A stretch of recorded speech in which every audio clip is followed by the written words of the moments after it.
17वां अध्याय। भगवान शिव द्वारा देवताओं से अपनी यथार्थ स्वरूप का कथन।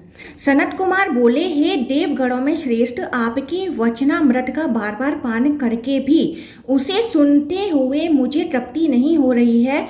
भगवान रुद्र शरीरवान कैसे हुए, वे प्रतापी कैसे हुए, शिवजी सर्वात्मा कैसे हैं, पाशुपत व्रत कैसा है और प्रमुख देवताओं ने शंकर जी के विषय में श्रवण तथा उनका दर्शन कैसे किया। सैलारी बोले, अव्यक्त परमात्मा से संसार मंडप के स्थव तथा जगत के परम कारण शिव उत्पन्न हुए। सर्व कारण में सर्वोपरि तथा ऋषि रूप उन प्रभु ने अपने मुख कमल से प्रकट हुए देवताओं के आदि देव ब्रह्मा को अपने सम्मुख देखा और सृष्टि करने की आज्ञा से उनकी ओर दृष्टिपात किया। रुद्र के द्वारा देखे गए उन ब्रह्मा ने संपूर्ण जगत का सृजन किया और तदुपरांत वर्णाश्रम व्यवस्था स्थापित की।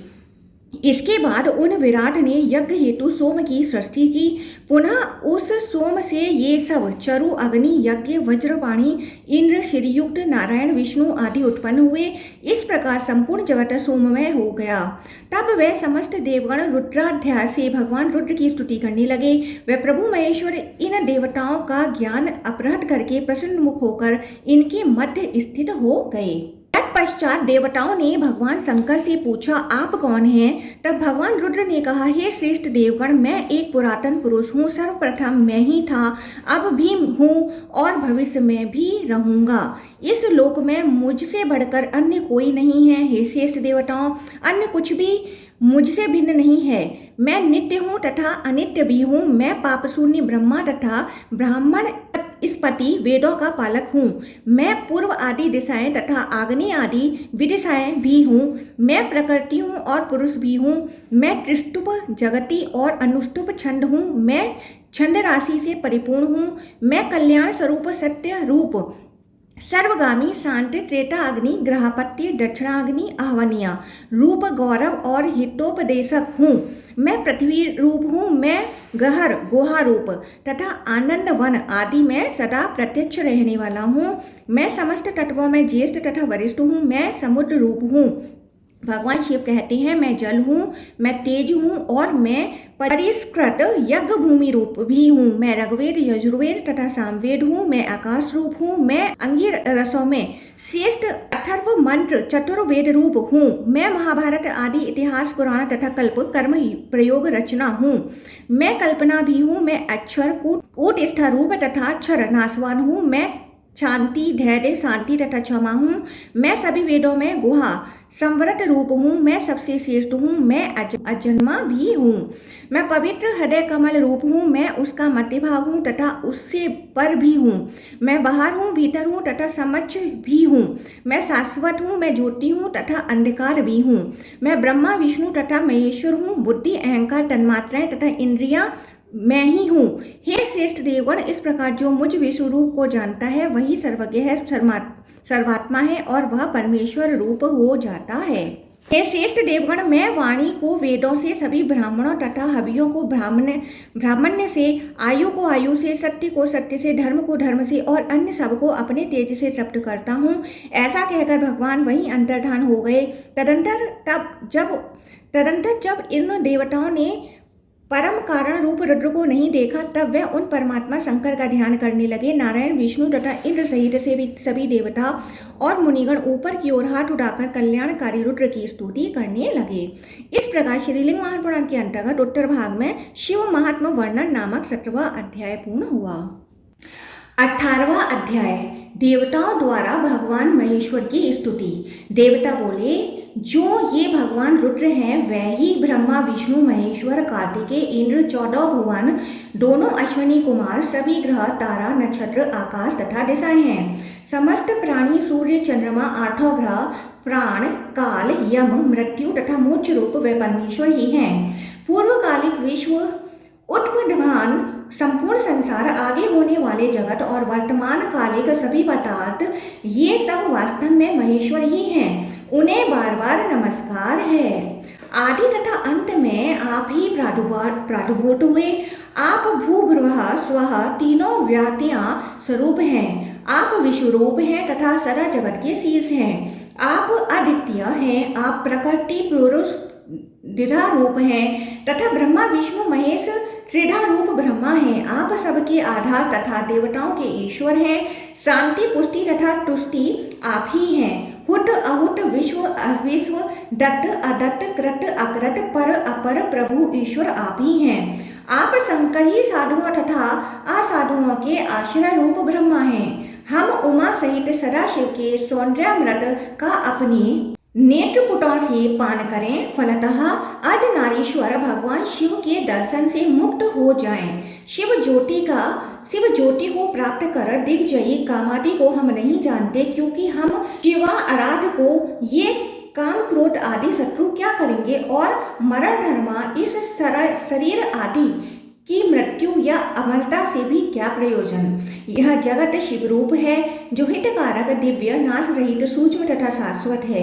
आप प्रजापत्य सर्वजनक पावन शांत अग्रह अविनाशी वायु संबंधी स्पर्श गुण के कारण वायु रूप और अग्रह मन में भी ग्रह हैं। आप अपने चंद्र तेज से भक्तों के अंतकरण को लीला पूर्वक अपने में विलीन कर लेते हैं।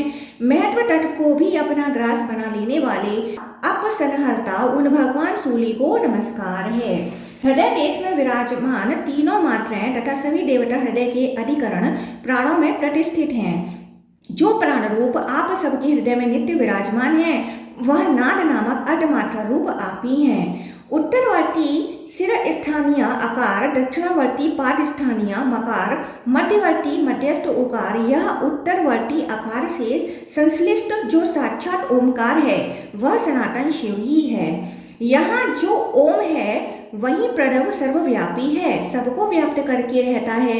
अनंतः तारक सूक्ष्म शुक्ल ज्योतिर्मय परब्रह्मा ईशान आदित्य रुद्र भगवान महेश्वर साक्षात महादेव हैं, इसमें संशय नहीं है। यह उच्चारण करते ही सारे शरीर को ऊपर की ओर खींचता है, अतः इसे ओमकार कहा जाता है और प्राणों की रक्षा करता है, अतः प्रणव कहलाता है। यह चराचर जगत को व्याप्त करता है, इसलिए सर्वव्यापी सनातन कहा जाता है।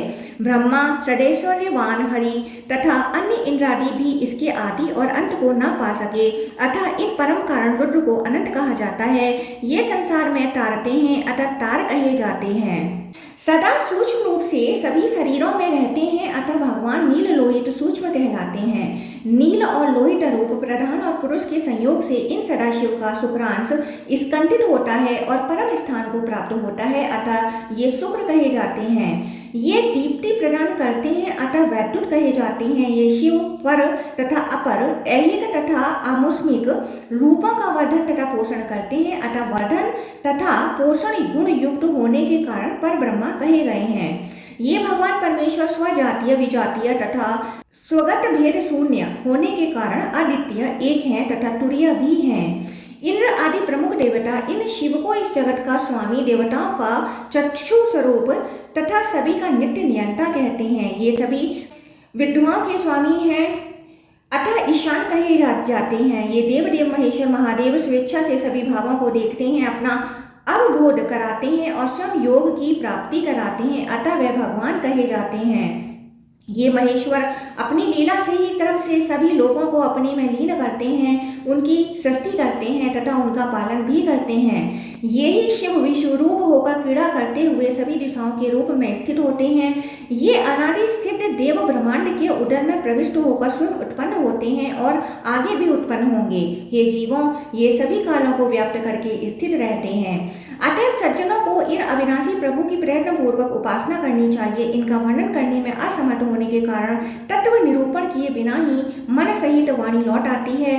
वाणी यत्न पूर्वक इनके विषय में जो कुछ भी पर अपर तथा परायण रूप में कहती है वह उनका वास्तविक निवर्चन नहीं है। वाणी इन्हें सर्वज्ञ शंकर तथा नील लोहित कहती है। ये सर्वस्वरूप पुरुष पिंगल तथा शिव हैं। इन्हें नमस्कार है जो अनेक प्रकार से उत्पन्न हो चुका है, उत्पन्न है तथा उत्पन्न होगा। वह संपूर्ण प्राणी समुदाय रूप 14 भुवन इन महारुद्र का ही स्वरूप है। जो ये हिरण्यबाहु भगवान हिरण्यपति ईश्वर अंबिकापति ईशान हेमरेता वृषभध्वज उमापति विरूपाक्ष विश्वश्रक तथा विश्ववाहन संज्ञा वाले शिव हैं। उन्होंने सबसे पहले सनातन ब्रह्मा को पुत्र रूप में उत्पन्न किया और उन्हें आत्मा को प्रकाशित करने वाला ज्ञान प्रदान किया।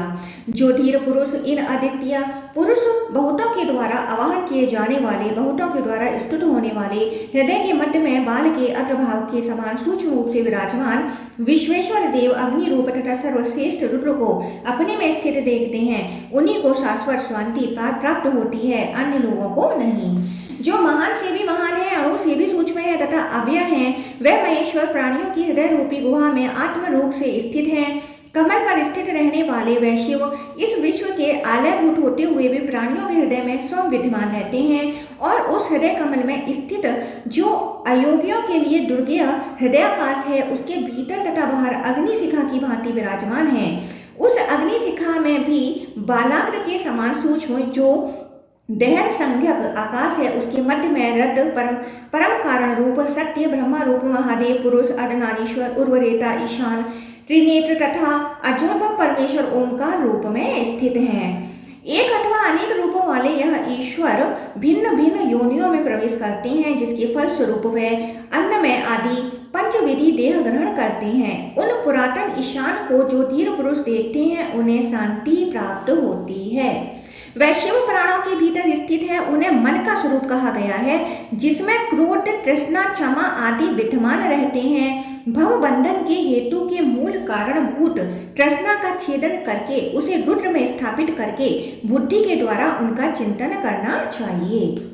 उन्हीं एकमात्र रुद्र को शाश्वत परमेश्वर परात्पर से भी परात्पर तथा ध्रुव कहा गया है। ब्रह्मा विष्णु अग्नि तथा वायु के जनक सदाशिव का ध्यान करके अग्नि बीज रम से देह का शोधन करके पृथक पृथक पंचभूतों का विशोधन पुनः मात्रा विधि गुणों के क्रम से 5 4 3 2 1 इन तन्मात्राओं का संयम करके द्वादशा चक्र के अंत में विराजमान निर्गुण शिव को स्थापित करके तथा स्वयं वहां स्थित होकर अमृत रूप होकर पाशुपत व्रत करना चाहिए। मैं इस पाशुपत व्रत को संक्षेप में करूंगा। ऐसा संकल्प करके रग यजु साम के मंत्रों से विधि पूर्वक अग्नि स्थापन करके उपवास पूर्वक स्नान करके शुद्ध होकर शुक्ल वस्त्र शुक्ल यज्ञोपवीत शुक्ल माला शुक्ल चंदन आदि धारण करके रजोगुण से मुक्त होकर विद्वान होम करें। इस प्रकार वह रजोगुण रहित हो जाएगा।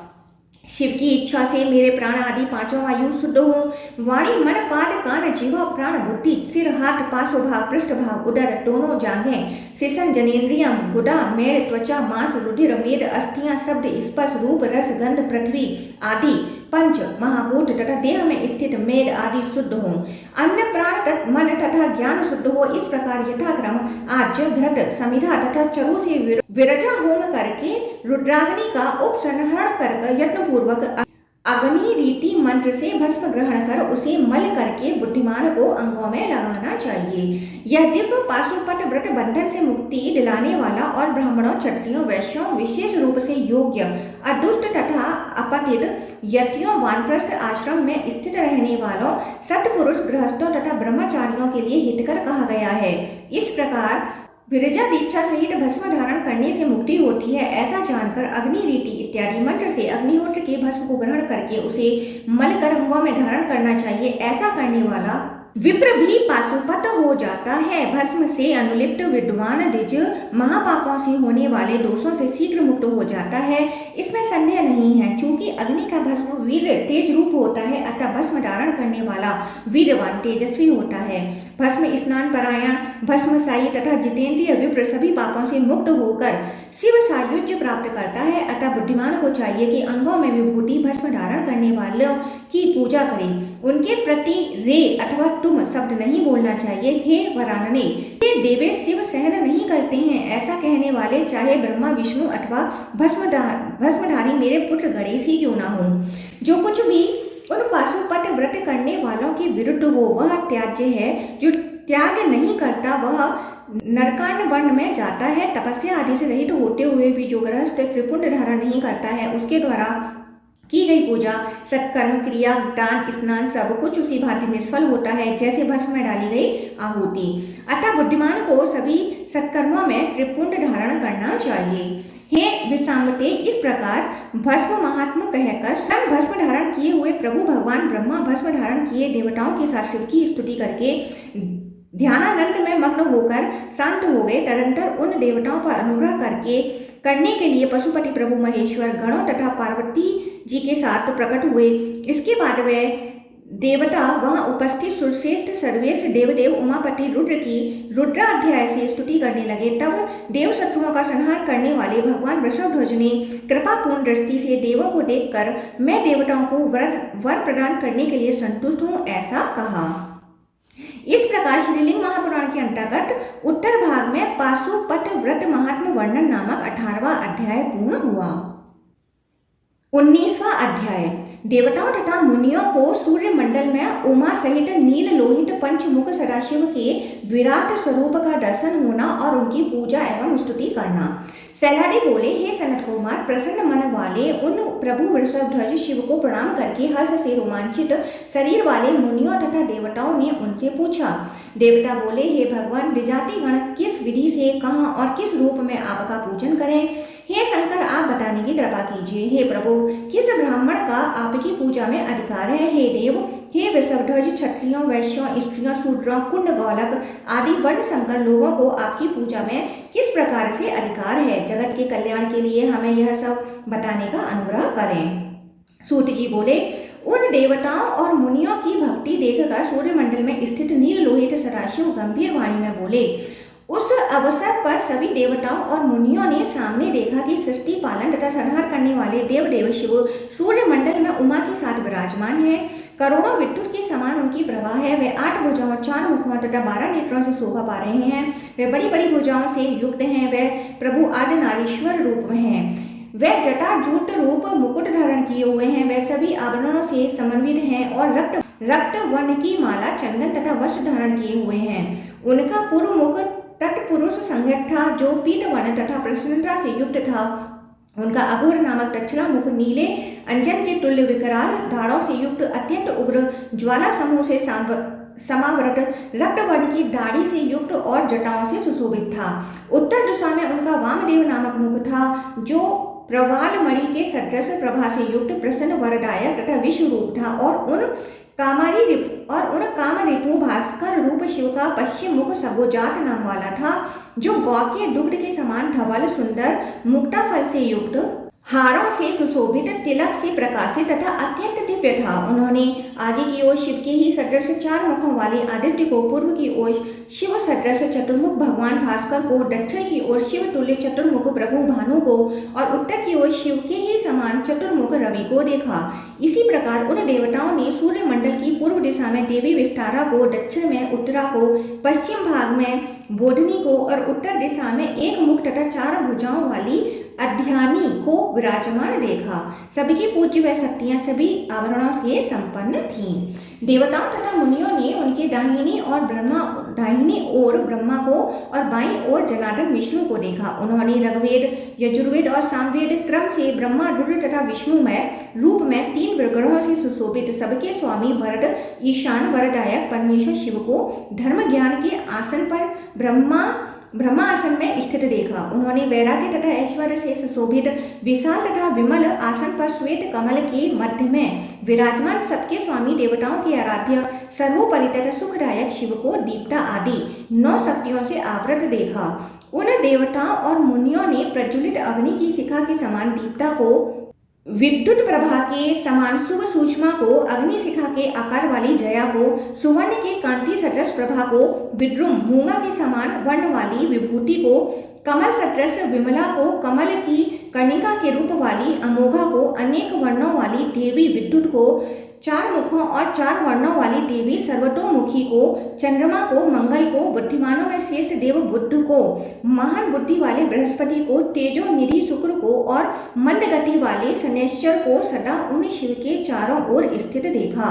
स्वयं जगत स्वामी शिव रूप सूर्य, साक्षात उमा रूप चंद्र और गगनादि पंच महाभूत रूप भौम आदि 5 ग्रह हैं। इन्हीं से चराचर जगत व्याप्त है। इस प्रकार देव उमापति सदाशिव को देखते ही सभी मुनियों को पूजा विधि का ज्ञान हो गया और उन सभी मुनियों तथा देवताओं ने हाथ जोड़कर अभिलिखित वाणी द्वारा वर प्रदान करने वाले नीललोहित भगवान शिव की स्तुति की। ऋषिगण बोले, शिव रुद्र कद्रुद्र प्रचेता मृदुस्तम सर्व सिपी तथा रहम को नमस्कार है। विशाल विमल श्रेष्ठ तथा परम सुखदायक आसन पर विराजमान 9 शक्तियों से आवृत तथा कमल के मध्य में स्थित भगवान भास्कर को आदित्य भास्कर, भानु, रवि, देव तथा दिवाकर को उमा, प्रभा, प्रज्ञा, संध्या, सावित्री का विस्तारा, उत्तरा, देवी, बोधनी, वर प्रदान करने वाली आप्यायनी, ब्रह्मा, केशव तथा हर को मैं प्रणाम करता हूँ।